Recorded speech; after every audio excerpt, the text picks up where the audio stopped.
Hello, it's good to be with you again. I want to share with you today from Exodus chapter 17, verses 1 through 7. And it's all about people complaining in the wilderness after they have moved from slavery in Egypt to freedom now in the wilderness. And they began to complain. And I'm going to pick up in the middle of the text where it says, where Moses asked the question, he says, "Why do you quarrel with me? Why do you test the Lord?" But the people thirst there for water. And the people complained against Moses and said, "Why did you bring us out of Egypt? To kill us, our children, and our livestock with thirst?" So Moses cried out to the Lord, "What shall I do with this people? They are almost ready to stone me." And the Lord said to Moses, "Go on ahead of the people and take some of the elders of Israel with you. Take in your hand the staff with which you struck the Nile and go. I will be standing there in front of you on the rock at Horeb. Strike the rock and water will come out so that the people may drink." And Moses did so in the sight of the elders of Israel. He called the place Massah and Meribah because the Israelites quarreled and tested the Lord, saying, "Is the Lord among us or not?" I want to take a few moments to speak to you on the subject, beating against stones, beating against stones. And sometimes we get just frustrated with the things that we have to deal with and the people that we have to put up with in life.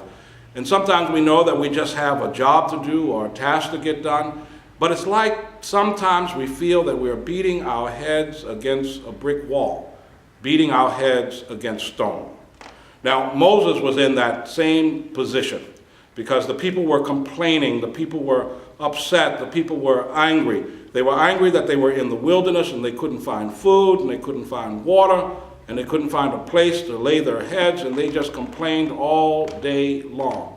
And the situation was this, that they had been enslaved and yet they did not complain in slavery.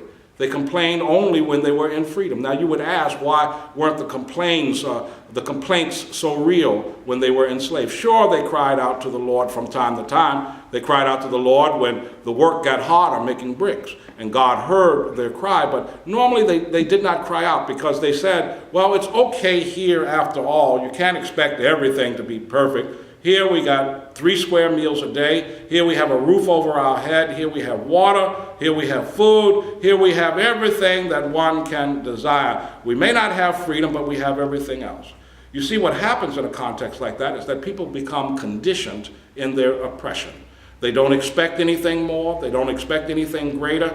They just grow comfortable with the boundaries that are already put around them. They're comfortable with that. But here they were, moved from enslavement into freedom, and they were in the wilderness, and now they had to strive for things they did not have to strive for before. And as they strived for those things, they began to complain about everything.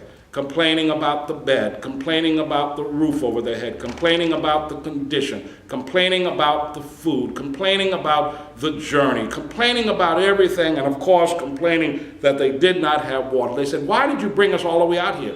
To make us thirst in this wilderness, to die out here?" In another place, they asked the question, they said, "Why did you bring us out here? Were there not enough graves for us in Egypt?" You know, sometimes Moses must have felt like he was beating his head against a brick wall, that he was beating against stones. That's what we feel often with in life. We feel that we have to go through something. We try to go to higher heights and newer grounds, but sometimes someone always is there to frustrate us. People who end up being conditioned in their oppression, you know, they have an ability also to poison the faith in other folks. When they raise the question, "We've never done that before." When they raise the question, "I've never heard anybody accomplishing that before." People grow comfortable, and people also poison other people very often with their objection and with their skepticism. But here was Moses out in the wilderness. Sometimes when we're beating our heads against a wall, we get tired. Sometimes when we beat our heads against a wall, we certainly get worn out and worn down. We get discouraged and depressed even, trying to lead and trying to move into places where we've never been before. Howard Thurman, in his book, Jesus and the Disinherited, he speaks about how the children of the disinherited are taught to dream a little bit less than others. They're taught to imagine a little bit less than others, because there is a restriction that has been imposed upon their lives quietly and silently. And so you go along being comfortable in those conditions that you find yourself born. But God wants us to break out of it. God wants us to see new realities. Yes, we might have to strive. Yes, there might be more risk. But God wants us to climb to higher heights and go greater distance. You see, God was saying to them, he's saying the way is not necessarily easy. Life is not necessarily easy. But you can be assured that I am with you in the journey. God was saying this through Moses and to Moses. When I look at the story, that he gave them water from dry rock, just think of that. God could have taken them and shown them a nearby oasis, but he did not. God could have taken them to a babbling brook, but he did not. God could have made a wadi fill up in the desert from a raging rain that watered the earth, but God didn't do that either.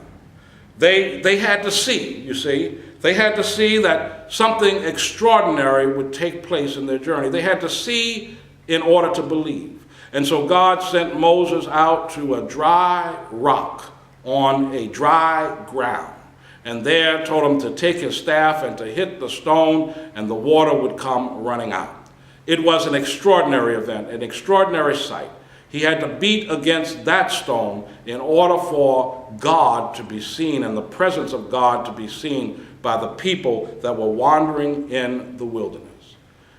Sure, we get afraid. Sure, we have our doubts.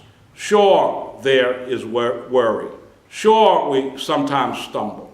But what is saying here in terms of beating against that dry rock that produced water, he's saying to us, God is saying to us, that even through the strife and even through the struggle, I am there with you, giving you food from heaven, giving you water from the earth, giving you encouragement and filling your spirit with God's spirit so that you can climb higher and go into territories that you've never been before. We may go through dry lands, but thank God that God is with us in those dry lands. We may thirst from time to time, but thanks that there is God who can quench our thirst. Wanted to share those few words with you. Hope you are blessed by them, and I look forward to seeing you again very soon. God bless you.